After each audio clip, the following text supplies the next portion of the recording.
Bilangan pasal 21, peperangan dekat Horma.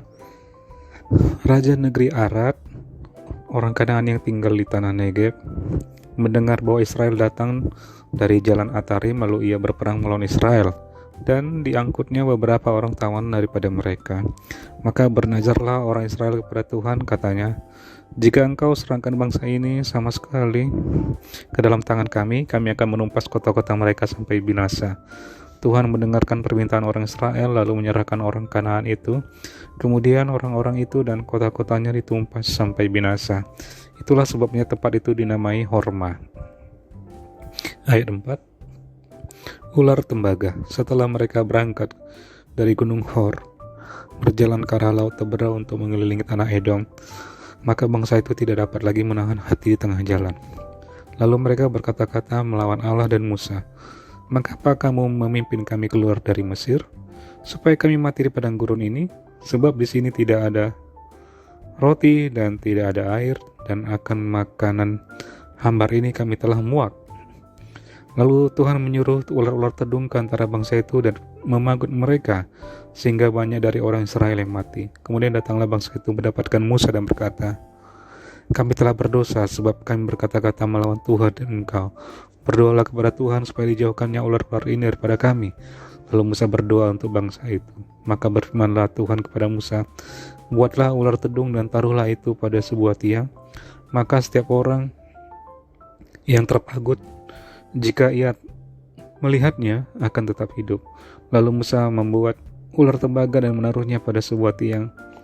Maka jika seseorang dipagut ular dan ia memandang kepada ular tembaga itu, tetaplah ia hidup. Ayat 10. Perjalanan ke daerah Moab. Kemudian berangkatlah orang Israel lalu berkemah di Obot. Berangkatlah mereka dari Obot lalu berkemah dekat reruntuhan di Abarim, di padang gurun yang di sebelah timur Moab. Dari situ berangkatlah mereka lalu berkemah di lembah Seret. Dari situ berangkatlah mereka lalu berkemah di seberang sungai Arnon yang di padang gurun dan yang keluar dari daerah orang Amori, sebab sungai Arnon ialah batas Moab di antara orang Moab dan orang Amori. Itulah sebabnya dikatakan dalam kitab peperangan Tuhan, Moab di Sufa dan lembah-lembah ke sungai Arnon, dan lereng lembah-lembah, lereng itu terbentang ke tempat di mana terletak kota Ar dan bersandar pada batas daerah Moab. Dari sana mereka ke Beer. Inilah sumur di mana Tuhan berfirman kepada Musa, "Kumpulkanlah bangsa itu, maka aku akan memberikan air kepada mereka." Pada waktu itu orang Israel menyanyikan nyanyian ini, "Berbual-buallah, hai sumur, mari kita bernyanyi-nyanyi berbalas-balasan karena sumur yang digali oleh raja-raja, yang dikorek oleh kaum bangsawan di antara bangsa itu dengan tongkat-tongkat kerajaan, dengan tongkat-tongkat mereka, dan dari padang gurun mereka ke Matana, dari Matana ke Nahaliel, dari Nahaliel ke Bamot, dari Bamot ke lembah yang di daerah Moab, dekat puncak gunung Pisga yang menghadap padang belantara." Ayat 21. Peperangan melawan Sihon, Raja Hesibon. Kemudian orang Israel berkirim utusan kepada Sihon, raja orang Amori, dengan pesan, "Izinkanlah kami melalui negerimu, kami tidak akan menyimpang masuk ke ladang-ladang dan kebun-kebun anggurmu, kami tidak akan minum air sumurmu, di jalan besar saja kami akan berjalan sampai kami melalui batas daerahmu." Tetapi Sihon tidak mengizinkan orang Israel berjalan melalui daerahnya, bahkan ia mengumpulkan seluruh laskarnya lalu keluar ke padang gurun menghadapi orang Israel, dan sesampainya di Yahas berperanglah ia melawan orang Israel. Tetapi orang Israel mengalahkan dia dengan mata pedang dan menduduki negerinya dari sungai Arnon sampai ke sungai Yabok, sampai kepada Bani Amon, sebab batas daerah Bani Amon itu kuat. Dan orang Israel merebut segala kota itu, lalu menetaplah mereka di segala kota orang Amori di Hesibon dan segala anak kotanya. Sebab Hesibon ialah kota kediaman Sihon, raja orang Amori. Raja ini tadinya berperang melawan raja Moab yang lalu dan merebut dari tangannya seluruh negerinya sampai ke sungai Arnon. Itulah sebabnya penyair-penyair berkata, datanglah ke Hesibon, baiklah dibangun dan baiklah diperkuat kota kediaman Sihon itu, sebab api keluar dari Hesibon, nyala dari kota kediaman Sihon, yang memakan habis Ar Moab, yang berkuasa atas bukit-bukit di sepanjang sungai Arnon. Celakalah engkau ya Moab, binasa engkau ya bangsa Kamos. Ia membuat anak-anaknya lelaki menjadi orang-orang pelarian, dan anak-anaknya perempuan menjadi tawanan kepada Sihon, raja orang Amori. Kita telah menembaki mereka. Hesibon binasa sampai ke Dibon, dan kita menanduskannya sampai ke Nova, yang terbentang sampai ke Medeba. Ayat 31, peperangan melawan Og, raja Basan. Demikianlah orang Israel diam di negeri orang Amori. Setelah Musa menyuruh orang mengintai kota Yazer, mereka merebut segala anak kota Yazer dan menghalau orang-orang Amori yang ada di situ. Kemudian berpalinglah mereka dan maju ke arah Basan. Lalu Og, raja Basan, beserta segala rakyatnya maju ke Edrei menjumpai mereka untuk berperang. Tapi Tuhan berfirman pada Musa, janganlah takut kepadanya, sebab aku menyerahkan dia dengan seluruh rakyatnya dan negerinya ke dalam tanganmu, dan haruslah kau lakukan kepadanya seperti yang kau lakukan kepada Sihon, raja orang Amori yang diam di Hesibon. Maka mereka mengalahkan dia dan anak-anaknya dan seluruh rakyatnya, sehingga seorang pun dari mereka tidak ada yang dibiarkan terlepas. Lalu mereka menduduki negerinya.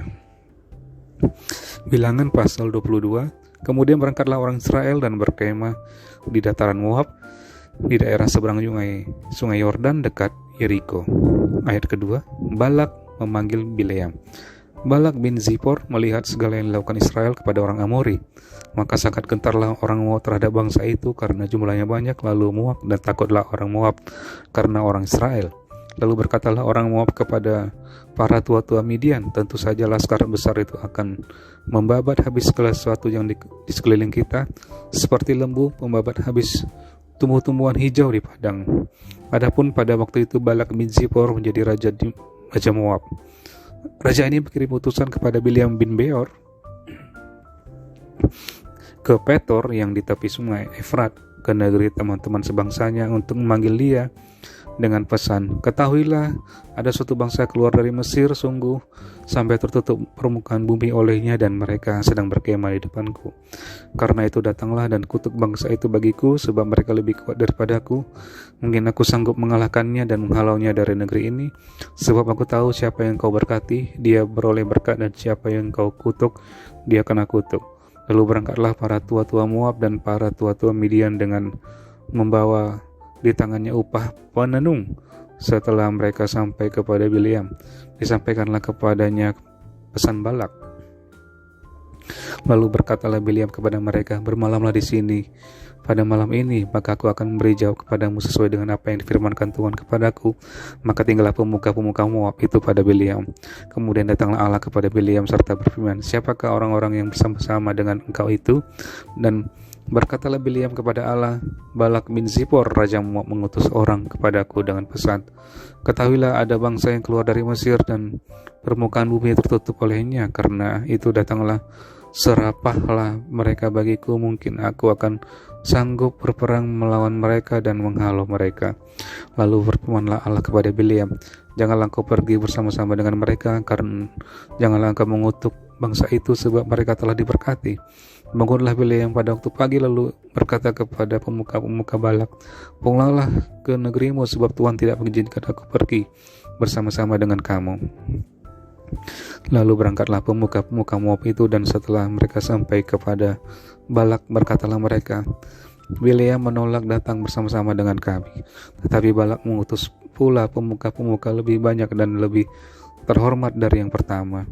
Setelah mereka sampai kepada Bileam, berkatalah mereka kepadanya, beginilah kata Balak bin Zippor, janganlah biarkan dirimu terhalang-halang untuk datang kepadaku, sebab aku akan memberi upahmu sangat banyak dan apapun yang kau minta daripadaku, aku akan mengabulkannya. Datanglah dan serapalah bangsa itu bagiku. Tetapi Bileam menjawab kepada pegawai-pegawai Balak, sekalipun Balak memberikan kepadaku emas dan perak seistana penuh, aku tidak akan sanggup berbuat sesuatu yang kecil atau yang besar yang melanggar titah Tuhan Allahku.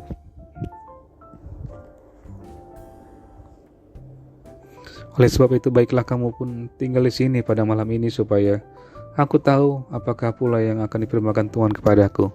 Datanglah Allah kepada Bileam pada waktu malam serta berfirman kepadanya, jikalau orang-orang itu memang sudah datang untuk memanggil engkau, bangunlah, pergilah bersama-sama dengan mereka, tetapi hanya apa yang kufirmankan kepadamu harus kau lakukan. Ayat 21, keledai Bileam dan malaikat Tuhan.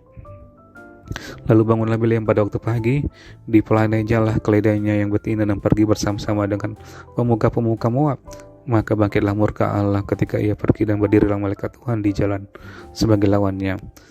Bileam mengendarai keledainya yang betina, dan 2 orang bujangnya ada bersama-sama dengan dia. Ketika keledai itu melihat malaikat Tuhan berdiri di jalan dengan pedang terhunus di tangannya, menyimpanglah keledai itu dari jalan dan masuk ke ladang. Maka Bileam memukul keledai itu untuk memalingkannya kembali ke jalan.